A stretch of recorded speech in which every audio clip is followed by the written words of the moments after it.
नमस्ते प्रिय दर्शकों, आज हम आए हैं ये गिरजा शंकर मौर्य जी की गौशाला में, उनके बगीचे में, उनके नेचुरल फार्मिंग के पूरे कॉन्सेप्ट को देखने।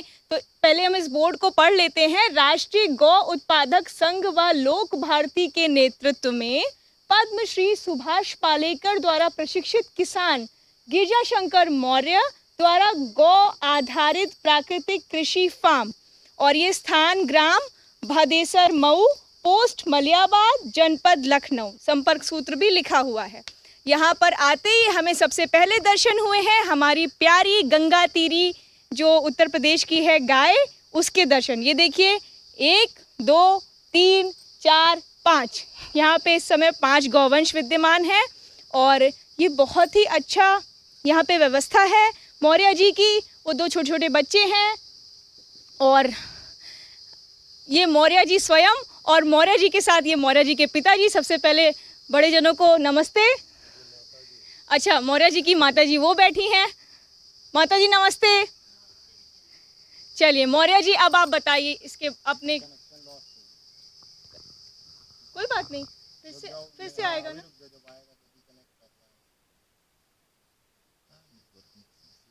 हो गया मौर्य जी, जल्दी देखिए, हमने जो एक हमारा मिशन था कि प्राकृतिक खेती, जहर मुक्त खेती को किया जाए। लेकिन 2017 से पहले मैं भी एक अपने बिजनेस में था, एक अपनी दुकान थी।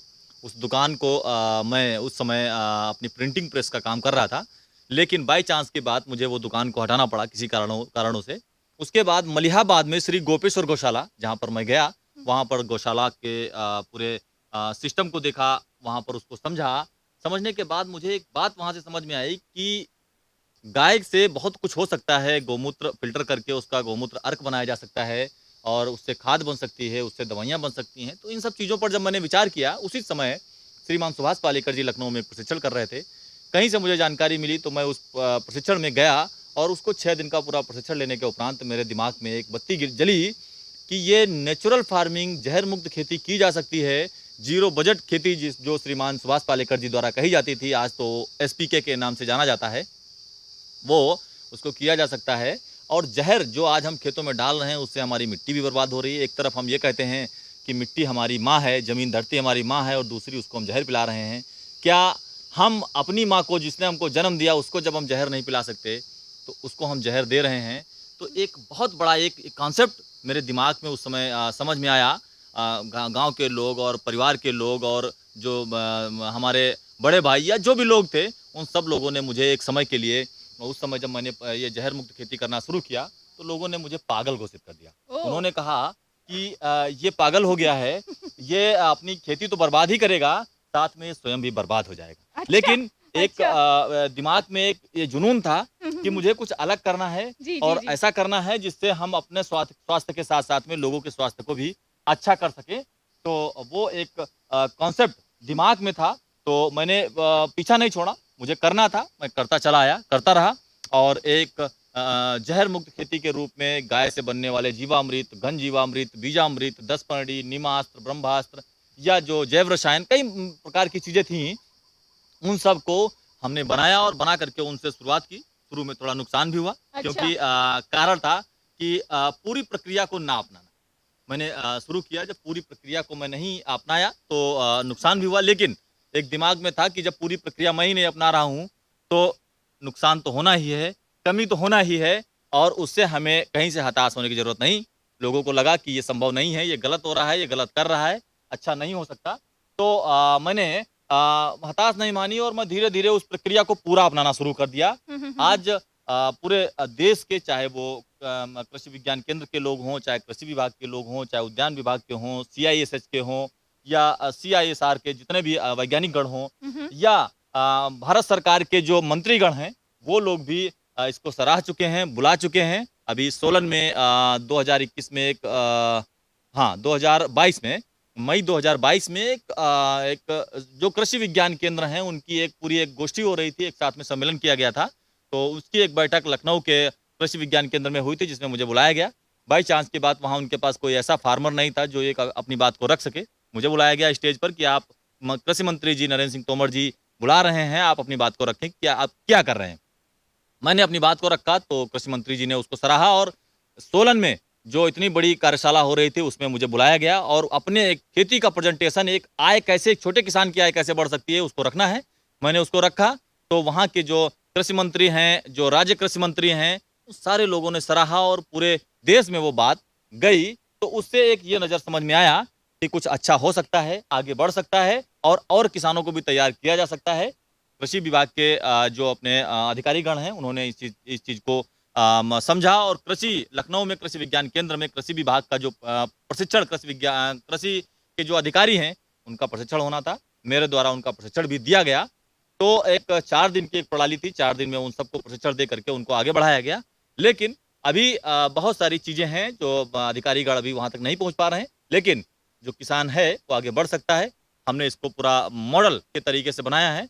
पूरा पीछे वाला फार्म, आगे वाला जो बगीचा है, पूरा मॉडल है, हम आपको दिखाएंगे। तो ये आगे आप चलेंगे, ये हमारा हल्दी का जो पूरा आप एक आराम से चलिएगा, यहाँ हाँ। पे थोड़ा सा स्लिपरी है। हाँ, असल में अभी बारिश हुई है, बारिश अच्छा, का बारिश हुई है। आनंद भी हम लोग ले रहे हैं जी जी क्योंकि जी। कहते हैं ना कि प्रकृति में जो भी समय है, जो वातावरण है, उसको पूरा आनंद हमको लेना चाहिए। सही जैसे बात कहते है। हैं कि पूरे साल में जितनी फसलें जो भी होती हैं, जब उनका आनंद हम अपने शरीर पर अपने उसमें लेंगे, तो हमारे शरीर पे कहीं न कहीं उसका लाभ होगा। तो इस तरीके से उसका पूरा जो है एक प्रकृति का भी हमको आनंद लेना है। ये क्या बोया है मौर्य जी? ये हमारी पूरी नेचुरल बागवानी है। ये अच्छा। आम के पूरे पौधे जिनमें कोई ज़हर का स्प्रे हमारे बागों में नहीं होता। चाहे वो कोई पेस्टिसाइड जो बहुत बड़ी-बड़ी कंपनियाँ बना रही हैं, क्योंकि हमारे यहाँ पूरा क्षेत्र है जो पूरा बागवानी का है। मलिहाबाद को पूरा फल पट्टी के नाम से जाना जाता है। पूरे विश्व में ये प्रसिद्ध भी है। तो ये आम जो है, ये दशहरी आम में सबसे ज़्यादा केमिकल हमारे यहाँ पड़ता है। लोग 10-10, 12-12 स्प्रे कर देते हैं। कीड़ों से फल को बचाने के लिए। लेकिन अच्छा। हमने एक मिशन चुना था कि हमको कुछ अलग करना है, अच्छा करना है, स्वास्थ्यवर्धक करना है। तो 2017 में जब मैंने नेचुरल फार्मिंग शुरू की, उस समय मैंने इसको नहीं किया, लेकिन 2 साल पूर्व मैंने इस पर विचार करना शुरू कर दिया। आज इसमें कोई भी ज़हर का स्प्रे नहीं है। इसमें जो स्प्रे हुआ है वो खट्टी छाछ का हुआ है, जैव रसायन का हुआ है, कड़वा जैव रसायन हम करेले से बनाते हैं, उसका स्प्रे हुआ है, नीम ऑयल का स्प्रे हुआ है और इसके साथ में जो ज़मीन है, ज़मीन में जीवामृत, घन जीवामृत, इन सब चीज़ों का पड़ता है। लोग कहते हैं कि बागों में एक फसल होती है, दूसरी क्या लें, नहीं हो सकती। मैंने विचार किया, क्यों नहीं हो सकती, उस पर कुछ तो हमारी आय बढ़ेगी, कुछ हमारी लागत कम होगी, वही हो जाएगा तो क्या कम। तो हमने इसमें पूरे बाग में आप देख पाएँगे ये हल्दी बुआई कर दी है। लाइन से है, पूरा लाइन से हल्दी को बो दिया गया। बीच में बीच का जो अंश है उसके आधे में हमने हल्दी बो दिया, बीच में उसका जो गैप छोड़ दिया और उसी में जो हमारे पास देसी अदरक का बीज था, वो आगे आप देखेंगे ये अदरक है। ये अदरक का बीज है, अदरक इसमें बोया गया। ये पूरा जो है इसकी जो है पूरी वो पौध निकल रही है। ये अदरक है? अच्छा। हाँ, ये देसी अदरक है। अच्छा। ये हल्दी हो गई, अदरक हो गई, तो इससे एक जो किसान की जो लागत होती है आम में, वो कहीं न कहीं जो एकड़ का अगर हम एक आपने थोड़ा पास ही रहिए। तो ये जो आम का कहते हैं ना कि आम में आय कम होती है, इतनी लागत हो जाती है, तो उस पर हमने विचार किया और पूरे बाग में हल्दी नीचे बो दिया। हल्दी हम एक विचार करते हैं कि जहाँ पर एकड़ में 40 से 50 कुंटल हल्दी होती है, अगर बाग में 20 कुंटल भी आधी हो जा रही है और वो 20 कुंटल हल्दी अगर हम मार्केट में ले जाएँगे, तो मार्केट के रेट से के हिसाब से जो आम में हमारी लागत बढ़ रही है, उस लागत को क्लोज़ करके कम कर देंगे। हमारी जो लागत है वो ज़ीरो हो जाएगी और इससे आय हमारी और एक्स्ट्रा हो जाएगी। तो हमारी एक हल्दी की भी आय हो जाएगी, एक आम की भी आय हो जाएगी और साथ में जो हमारी लागत थी बागवानी में, तो वो भी केमिकल डाल करके जो लोग ज़्यादा कर रहे हैं वो नेचुरल करेंगे, तो वो लागत भी हमारी कम हो जाएगी। तो इस तरीके से हमारी आय भी बढ़ेगी और लाभ भी हो जाएगा, किसान भी समृद्ध होगा। किसान की जो श्रीमान प्रधानमंत्री जी कहते हैं कि किसान की आय को 2 गुना करना, मैं तो कहता हूं कि किसान अगर सही मायने में सही तरीके से पूरी विधि को अपनाए तो 2 नहीं 4 गुने तक उसकी आय हो सकती है। मैंने किया है और वो दिख रहा है, वो दिखेगा, अभी आपको हम आगे उसके विषय में बताएंगे। अच्छा, मुझे मौर्य जी से मिलके ऐसा लग रहा है कि किसान भाई जो है हमारे, वो इतने डायनेमिक हैं, ये सब इतनी मेहनत का काम है और मेहनत के साथ साथ ये एक पेशेंस का काम भी है, धैर्य का काम भी है। तमाम दवाइयाँ डाल के जल्दी कीड़ा मुक्त करके एकदम से मार्केट में उतरना है, मुनाफा कमाना है, इससे ये सब तो हो जाएगा, लेकिन आप जो देशवासियों को उनका स्वास्थ्य लाभ कैसे होगा? तो ये किसान मतलब भैया जो हमारे लोग हैं उन सबको ये समझना चाहिए कि मुनाफे के साथ साथ स्वास्थ्य लाभ भी ज़रूरी है। अब भैया आप बातें बहुत कर रहे हैं, आम नहीं खिलाया इतनी देर में। नहीं आम भी खिलाएंगे। चलिए भाई, और, आम खिलाइए। जो है उसके विषय में, जैसे अभी एक बात आपने स्वास्थ्य को लेकर के कही, जी इस पर बड़ा एक मुद्दा है, क्योंकि जिसके पास भी जाओ, जो वैज्ञानिक हैं, जो इन पर रिसर्च कर रहे हैं, ये कहते हैं कि ये केमिकल है, केमिकल नुकसानदेह होता है, वो लोग भी केमिकल का मांग रहे हैं। क्यों मांग रहे हैं, इसके पीछे भी रीजन है, क्योंकि शुरुआती दौर में जब आप खेती करना, बागवानी करना शुरू करेंगे, उस समय जो आपका बीमारी है, रोग है, वो आएगा, अटैक करेगा, पौधे पर फल पे रेंगेगा। यहीं पर हम लोग आम भी तोड़ेंगे, तो जो है वो कुछ ना कुछ कालापन जरूर रहेगा, लेकिन उसका जो स्वाद होगा वो अतुलनीय होगा, उसका जहर जो होगा वो खत्म होगा। इस तरीके से धीरे धीरे हम उस सब चीज़ों को ख़त्म कर रहे हैं, बढ़ा रहे हैं, लोगों तक ले जा रहे हैं, और लोग उस पर विश्वास कर रहे हैं, और बड़े स्तर पर लोग अब मांगना भी शुरू कर दिए हैं। हमारी सोच है कि हर एक व्यक्ति तक वो जहर मुक्त उत्पाद पहुँचे, हर एक किसान वो जहर मुक्त खेती करे, और उम्मीद है कि वो सारे लोग मानेंगे और समझेंगे, कर रहे हैं, करने लगे हैं। बहुत सारे किसान बंधु तैयार हो गए हैं। पूरे देश में इस समय उत्तर प्रदेश के 20 जनपदों में लगभग किसान हमारे साथ जुड़ चुके हैं। हमारा संगठन जो राष्ट्रीय गौ उत्पादक संघ है, वो राष्ट्रीय गौ उत्पादक संघ का मिशन ही सिर्फ और सिर्फ ये है कि जहर मुक्त खेती करने वाले किसानों को तैयार करना, किसानों और जो जहर मुक्त उत्पाद खाना चाह रहे हैं उन दोनों के बीच में समन्वय तैयार करना। दोनों का समन्वय बनेगा तो किसान भी समृद्ध होगा, और जो उपभोक्ता है, जो अच्छा पैसा कमा रहा है, जो IAS-PCS अधिकारी है, उसको भी एक अच्छा उत्पाद मिलेगा। और तमाम बड़ी बड़ी बीमारियों से, जो चाहे कैंसर हो, चाहे वो शुगर हो, चाहे मतलब एक बड़ी बड़ी बीमारियों से हम बच करके वापस आएंगे। अगर हम वापस आ गए तो हमारी ज़िंदगी बढ़ेगी। एक समय था कि जब लोग 120 साल 150 साल तक लोग जीते थे। आज समय है कि 60 साल में लोग चले जा रहे हैं, उनकी ज़िंदगी ख़त्म हो रही है। आखिर ये केमिकल नहीं है तो है क्या? जैसे लोग कहते हैं केमिकल से कोई दुष्प्रभाव नहीं। अगर केमिकल नहीं है तो लोग 60 सालों में क्यों मर रहे हैं? आज मलिहाबाद से लेकर के दुबग्गा तक 60 से 70 कैंसर हॉस्पिटल क्यों खुल गए हैं? दूसरे रास्ताओं पर क्यों नहीं? तो ये एक विचारणीय विषय है। इस पर हम लोग आगे। भैया क्या ये जो गांव का नाम फिर से बोलिए? ग्राम भदेसर मऊ। भदेसर मऊ जो है ग्राम, इसमें दो विशेषण हमने पाए। एक विशेषण ये कि ये गांव भ्रष्टाचार मुक्त है, आपने बताया ना शुरुआत में, भ्रष्टाचार मुक्त गांव। जी। और दूसरा विशेषण ये है कि ये जहर मुक्त खेती के लिए प्रसिद्ध है। हाँ, है ना? हाँ, आप जब यहाँ हमारे गांव में आएंगे, या कभी भी यहाँ से अगर आप लोकेशन मांगेंगे, जब हम आपको भेजेंगे तो वो ऑर्गेनिक फार्मिंग या ऑर्गेनिक लिख करके ही आएगा, क्योंकि धीरे धीरे इसको हम जहर मुक्त करने के रास्ते पे हैं, और लोग विचार भी कर रहे हैं, आगे बढ़ भी रहे हैं।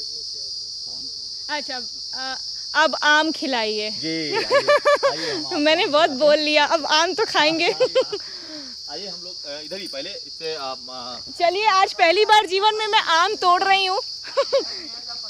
हाँ, अभी बाबूजी ने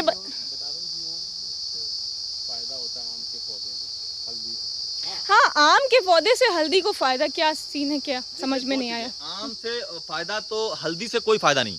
हल्दी से सिर्फ फायदा इतना है कि जो ये, क्योंकि ये एक मेडिसिन है, और मेडिसिन है, जमीन में लगाई जाएगी तो कुछ ना कुछ अंश तो अपना छोड़ के जाती है। तो एक तो ये लाभ होगा। दूसरा जो लाभ है आम के लिए, सबसे बड़ा आय का साधन। अगर हमारे 1 एकड़ से 40,000 की 50,000 रुपए की हम हल्दी बेच लेते हैं, और उस 40-50,000 रुपए के हम कीटनाशक स्प्रे कर रहे हैं, जो किसान कर रहे हैं, और वो नेचुरल में आ जाते हैं, तो वो 10 से 5,000 में ही हो जाता है। तो अगर 10,000 रुपये हम उसमें हमारा लागत जा रही है, और 40,000 की हमारी हल्दी हो गई, तो वैसे ही हम 3 गुने 4 गुने पे चले गए। तो एक तो हमारी वो आय बढ़ गई, साथ में हमारा फल है, वो फल आएगा, जब नेचुरल होगा, अच्छे लोगों तक पहुंचेगा, तो उसका भी दाम हमें ज़्यादा मिलेगा।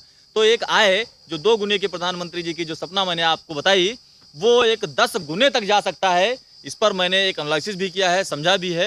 अभी हम उस पर प्रयास करके उसका एक विवरण भी बना रहे हैं। एक प्रेजेंटेशन हमने बनाया है, जिसमें हमारी आय 6 गुने तक चली गई है। 6 गुने आय हमारी गई है, वो सब की जाएगी, हर व्यक्ति की जाएगी, अगर वो करना चाहेगा तो। ये उत्तर प्रदेश का बहुत ही अच्छा मॉडल आप प्रिपेयर कर रहे हैं भैया, बहुत ही अच्छा मॉडल, सच में। मैं अभी आम गिरा रहा हूँ। आप भैया आम गिरा रहे हैं और मेरे मुंह में पानी आ रहा है। भैया सर पर एक गिरा, ये देखिए, बिल्कुल नेचुरल पका हुआ आम है। वाह, दशहरी बिल्कुल नेचुरल पका हुआ आम। इसको आप जो है, कभी भी आप आइए, हमारे बाग में आइए, हमारे फार्म पे आइए, अपने हाथों से तोड़ के खाइए, जो आनंद आएगा वो अरे आपको पिकनिक मनाने ब- पार्क में जाएंगे वो नहीं आएगा। भैया इसका चेपी मैं तो घर में चाकू से काटती कुछ हूँ। नहीं, ये नेचुरल, ये बिल्कुल परिपक्व हो चुका है। परिपक्व होने के बाद में इसमें कोई समस्या नहीं।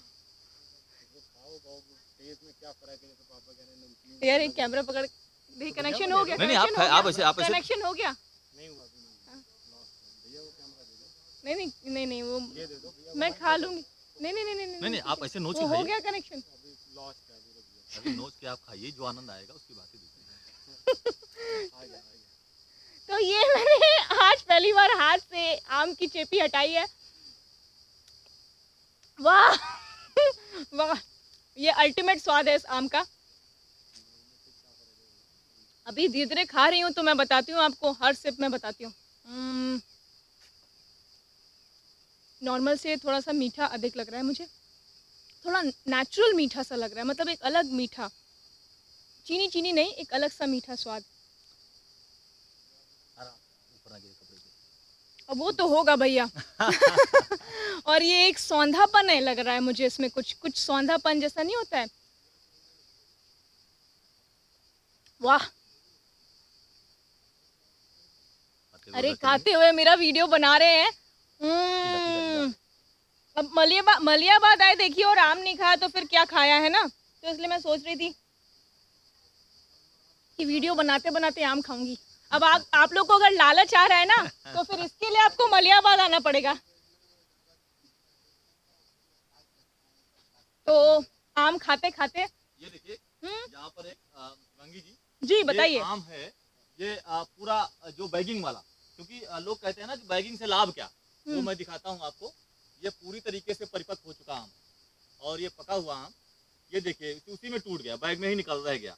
रुक जाओ भैया, रुक जाओ, कनेक्शन लॉस हो गया, माफी चाहते हैं उसके लिए। इसका पढ़ के पूरा बता दीजिएगा। Fruit take you want to, तुम पढ़ना है ना, तुम मुझे मैं आम दे दो, आपको फ्रेश मुझे दे भैया दो। से आम दिलवाऊंगी। अरे तो तुम, अच्छा चलो पकड़े रहो। हाँ, आ गया, बताओ। हाँ, हम्म। तो इसमें क्या है, ये जो पूरा इसमें इस वाले उसमें आम ये लगा हुआ था, ये पूरा बैगिंग का आम है। जैसे अभी बात मैं आपसे कर रहा था कि उसमें क्वालिटी क्या निकलती है, तो वो क्वालिटी मैं आपको दिखाना चाहता हूँ। ये आम की क्वालिटी, ये आम बिल्कुल फ्रेश निकलता है, कोई दाग नहीं होता है, कोई धब्बा नहीं होता है। इससे क्या होता है, फॉरेन में जब आम जाता है तो उसकी क्वालिटी का दाम मिलता है। ये आम जो फॉरेन में जाता है वो 600 रुपये। फॉरेन वाली बात फिर से बोलते हैं। हाँ, तो ये आम जो है ये पूरा नेचुरल बागवानी का तो है ही है, साथ में ये बैगिंग वाला है। ये एक फ्रूट टेक कंपनी है, ये जो साउथ की है, वहाँ से ये बैग हम लोग कलेक्ट करते हैं। कलेक्ट करने के बाद में एक एक आम में पहनाया जाता है। पहनाने के बाद में ये, क्योंकि अपने देश में इसकी भी वैल्यू बहुत कम है, इसको जो है फॉरेन और अलग अलग जगहों पर ये मांग इसकी ज़्यादा होती है। ये यहाँ पर जो एक कीमत आम की 40 से 50 रुपये, 30 रुपये, 20 रुपये किलो मिलती है, वही ये आम 600 रुपये प्रति पीस के हिसाब से फॉरेन में मांगा जाता है और जाता है, जिसमें जो किसान की लागत निकलने के बाद में लगभग 200 रुपये प्रति आम पे उसकी बचत होती है। यदि हर किसान इस चीज़ को अपनाएगा, हर किसान इसको करेगा, तो उसकी आय निश्चित ही बढ़ेगी और उसमें हम लोग पूरा सहयोग भी कर रहे हैं। हमारे एक मित्र हैं भाई यतेंद्र जी, वो रसिया, इस बार उनका आम बहुत जा रहा है। रसिया में वो आम पूरा एक मैंगो पैक हाउस के माध्यम से पूरा फिट होकर के, कंप्लीट होकर के जाता है। तो यहाँ से वो निकल करके जब रसिया पहुँचता है तो इसी क्वालिटी का आम वहाँ पर तो ये क्वालिटी का आम को वहाँ पे क्या नाम देते हैं, दशहरी ही ना? हाँ, दशहरी ही जाता है, दशहरी जाता है, लेकिन विद बैगिंग होता है तो इसका कलर में, क्वालिटी में अंतर होता है, इसलिए इतना महंगा वहाँ पर जाता है। ओके, जी, बहुत बढ़िया। तो ये पूरा एक कॉन्सेप्ट है आम का हमारा करने का। ओके। और आगे भी अच्छा, ये क्या यहाँ पे आम गुठलियों के दाम क्या पड़े हुए हैं? हाँ, ये आप कह सकते हैं इसको। हाँ, हाँ, इसको आप कह सकते हैं कि हम लोग असल में क्या होता है कि बागवानी जो करते हैं, बागवानी में बहुत सारा आम खराब हो जाता है। तो आम जब खराब हो जाता है तो उसको अलग निकाल दिया जाता है। तो निकालने के बाद में उसमें से कनेक्शन लॉस। तो आम जब वो खराब हो जाता है, आम खराब होने के बाद में उस आम को बाहर किनारे कर दिया जाता है, वो मंडी में नहीं जाता है, लोगों के बीच में नहीं जाता है। तो वो आम को उसकी गुठली जो होती है, क्योंकि गुठली से पौधा बनता है, पौधे से फिर उसको, पौधे को कलम बनाया जाता है। कलम बना करके फिर वो खेत में जाता है, जिन खेत में लगाना होता है। वहाँ लगने के बाद में फिर वो 5 से 4, 5, 6 साल, 10 साल तक वो पौधा फल देना शुरू कर देता है। वही फल आज जो हम ये आम दिखा रहे हैं, वही फल आपको 4 से 5 साल बाद जब पौधा तैयार होती है, वो आना शुरू हो जाता है। आपको दिखाएंगे ये आम जो है, ये पूरा इसकी गुठली जो होती है, वो गुठली पूरा इसमें पौध तैयार होती है। अभी साल के पौध कोई तैयार नहीं है। हम आगे अभी ये पौध तैयार होगी तो आपको दिखेगी। ये गुठली है। ये गुठली जमीन में गाड़ी जाएगी, बोई जाएगी। बोने के बाद में ये पौध तैयार होगा। पौध भी हम आपको दिखाएंगे। वो पौध एक खड़ा है वहाँ पर, वैसा पौधा तैयार होगा। वो पौधा तैयार होने के बाद में उसको कलमी किया जाएगा, कलम बनाया जाएगा। कलम बनाने के बाद में फिर खेतों में लगेगा और वो पूरा फल देगा जो आप लोगों के बीच में आएगा। अच्छा, ये जो मैं आम खा रही हूँ, मैंने इसकी क्वालिटी दो बताई थी ना, मैं कही थी कि थोड़ा थोड़ा रुक के बताऊंगी। एक जो क्वालिटी अभी भी मेरे मन में चली, वो पता है क्या चली? वो क्वालिटी है सात्विकता की। पता नहीं कि उसको खा के एकदम मन में सात्विकता पनप रही है मेरे। मतलब इस प्रकार का ये आहार अगर हम लोग लें तो जो जहर मुक्त है उससे सात्विकता आती है मन में, विचार में। तो ये मेरा कहने का। हाँ, नहीं ये तो आएगा ही, क्योंकि जो भी कोई भी चीज़ नेचुरल होगी, जिसमें कोई जहर नहीं पड़ा होगा, केमिकल नहीं होगा। आप ऐसे विचार करिए कि आप एक गेहूं का आटा खाइए और एक मैदा खाइए, दोनों में अंतर आपको महसूस हो जाएगा। एक मक्के का आटा खाइए और एक गेहूं का आटा खाइए, दोनों के स्वाद में अंतर आ जाएगा। वैसे ही आप जब कोई मिलेट्स में जो अच्छे मिलेट्स आते हैं, सावा, कोदो, कुटकी, कंगनी, काकुन, इन सब चीज़ों को खाएंगे और साथ में आप गेहूं की रोटी खाएंगे, दोनों में आपको अंतर महसूस होगा।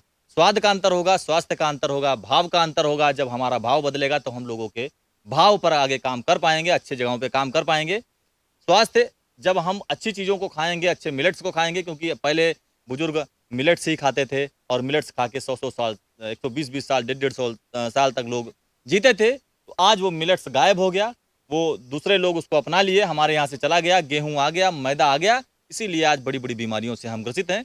हम 4-5 चीज़ों को हम अवॉइड करते हैं। हमारे घरों में आज 5 सालों से वो चीज़ें नहीं खाई जा रही हैं, जिसमें सबसे पहला है नमक। जो सफ़ेद नमक है, वो सफ़ेद नमक हमारे लिए सबसे हानिकारक है। हम उसको आयोडीन युक्त नमक जरूर बोलते हैं, लेकिन वो आयोडीन युक्त है नहीं है भगवान जाने, लेकिन इतना जरूर कहेंगे वो हमारे लिए स्वास्थ्य के लिए हानिकारक जरूर है। उसको जैसे ही आप छोड़ेंगे, आपकी बीपी की सबसे पहले समस्या खत्म हो जाएगी। इससे बड़ी बड़ी और बीमारियां वो भी खत्म हो जाएंगी। बहुत सारे लेख हैं।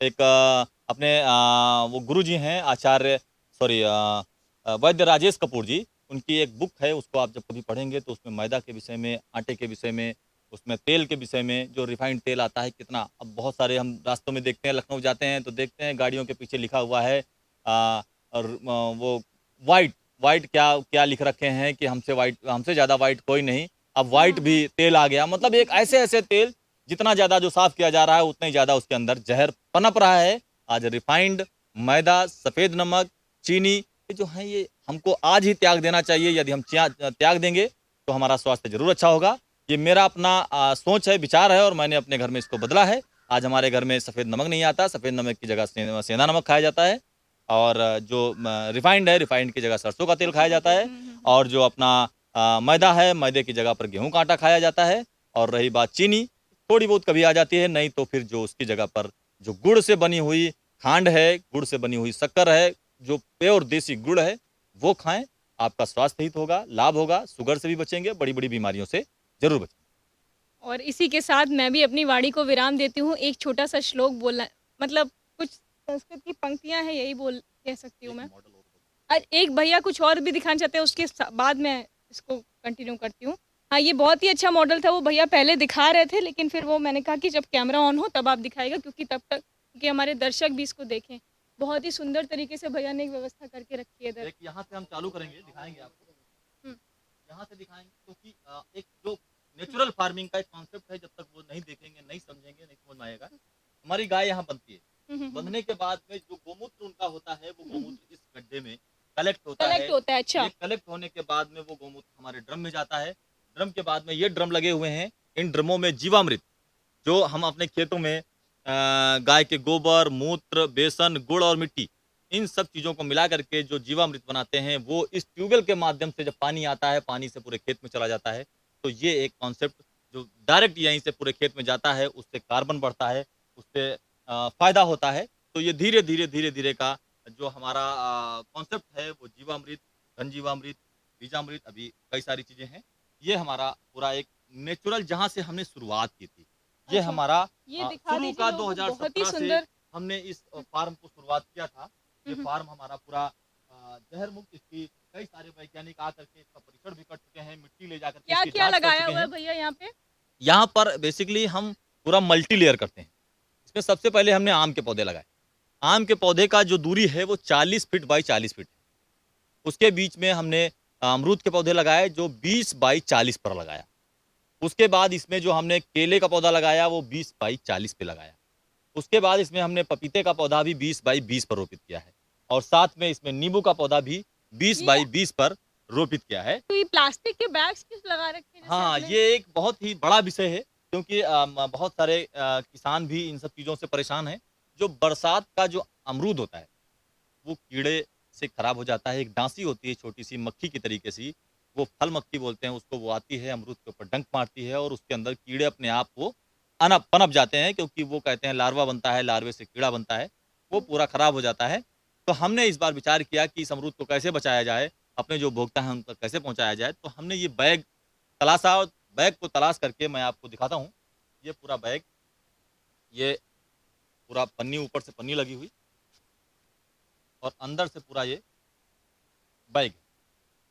ये पूरा लगा हुआ है जूट का अच्छा उसका अच्छा अच्छा ओके। और इसके अंदर ये अमरूद है।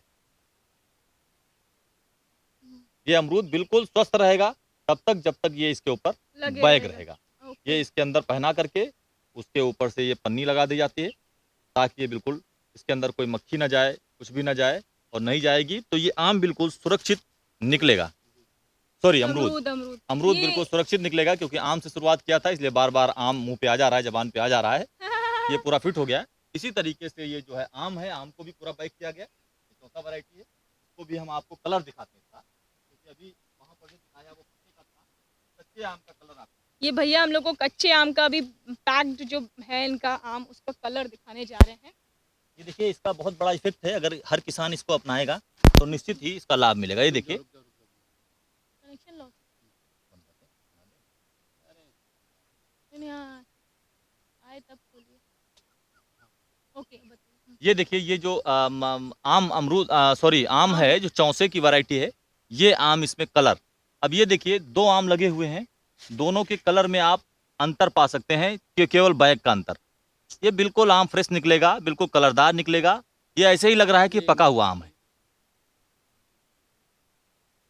जा रहा है क्या?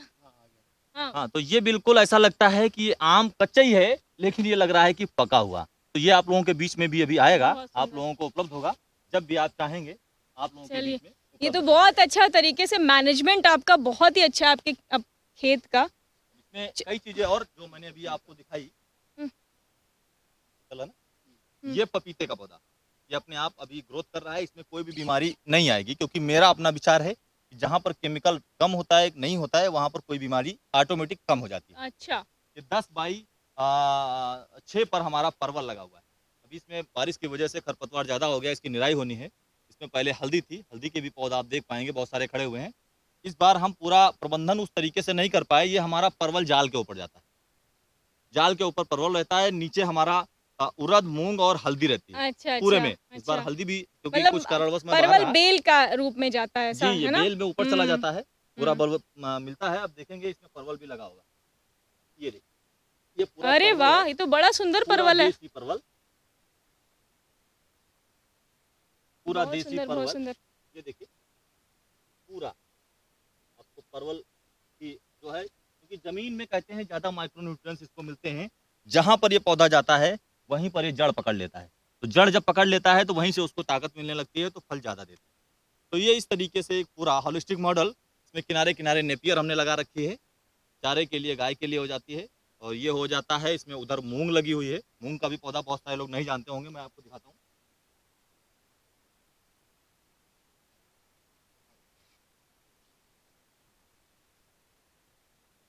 आराम से बस बस बस। ये मूँग, मूंग की दाल ये मूँग की जो दाल होती है, ये अच्छा उसी का पौधा है। ये देखिए, ये मूँग का पौधा है। इसी तरीके से उड़द का पौधा होता है, उड़द भी उधर लगा हुआ था, वो निकाल लिया गया है। तो ये पूरा इससे जो न्यूट्रिशन है, जो इसके लिए जो नाइट्रोजन है, नाइट्रोजन फिक्सेशन इन सब चीज़ों का बहुत काम करती है ये पौधे। ये अब इसमें ये असल में परिपक्व हो गई है, इसमें थोड़ा-सा बारिश की वजह से हम्म।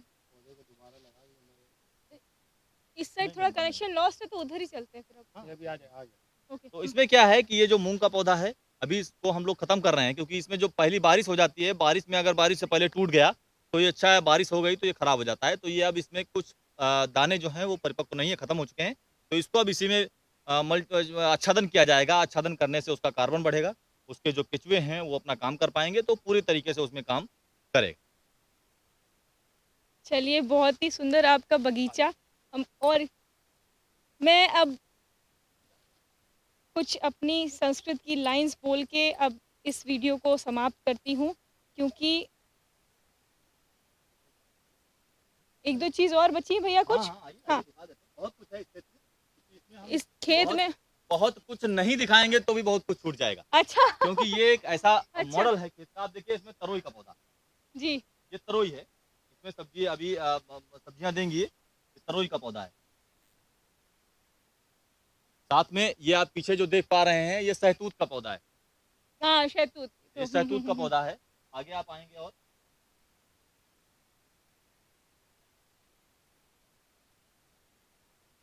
ये दो रो, ये दो लाइनें हमारी जो लगी हुई हैं, ये गन्ना है, उसके अच्छा। किनारे नेपियर की पौध तैयार होती है और उसको नेपियर को हम दूसरी नेपियर जगह ले क्या जाते हैं। चीज़ है? नेपियर एक चारा है। ये क्या होता है, ये गन्ने की तरीके से, और गन्ने और जो वो ज्वार होती है, दोनों का मिक्स क्रॉप है ये। तो वो गाय जो खाती हैं, बड़ा मीठा चारा उनके लिए होता है। तो वो उसको जो है एक चारे के रूप में आगे आएंगे तो हम आपको दिखाएंगे बड़े रूप में। और ये एक ऐसी प्रजाति है जिसका लाभ ज़्यादा मिलता है। हाँ, नेपियर का। नेपियर से क्या किसान को ज़्यादा लाभ होता है? हाँ, देखिए, नेपियर से दो लाभ है। एक तो जो चारा, जो करबी या जो जिसको ज्वार ये सब बोलते हैं, नेपियर है। ये नेपियर लगा हुआ है लाइन से। अच्छा। ये क्या होता है, ये कितना एक पौधा लगाया जाता है और एक पौधे से इसमें बहुत ही ज्यादा ग्रोथ करता है। तो इसमें देखिए कितने कल्ले बन जाते हैं, ये कल्ले बन जाते हैं। दो पौधे काट लीजिए, एक गाय के लिए चारा हो गया। ओह! और ये पूरे 5 वर्ष की फसल है, एक बार लगा दीजिए, 5 वर्ष तक कुछ आपको नहीं करना है, केवल अपने उसको आप पानी उगेगी। देते रहिए बस। अच्छा। ये ऐसी फसल है, तो ये चारा गाय के लिए पूरे साल का चारा बन जाता है और उसको पूरा न्यूट्रिशन इससे मिलता है। तो ये इस तरीके से पूरा एक मल्टी लेयर मॉडल का हॉलिस्टिक मॉडल हमारा है, जिसको पूरे देश से लोग देखने भी आते हैं, समझने भी आते हैं कैसे कर रहे हैं, और बहुत सारे किसानों को हम ट्रेनिंग दे करके उनको आगे बढ़ा भी रहे हैं।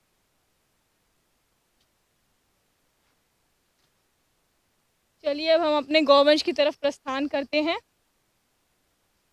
स्थितः स्थितामुच्चलितः प्रयातां निशीदुषी मासनबद्ध धीराम् जलाभिलाषी जलमाददानां छायैव तां भूपतिरन्वगच्छत्।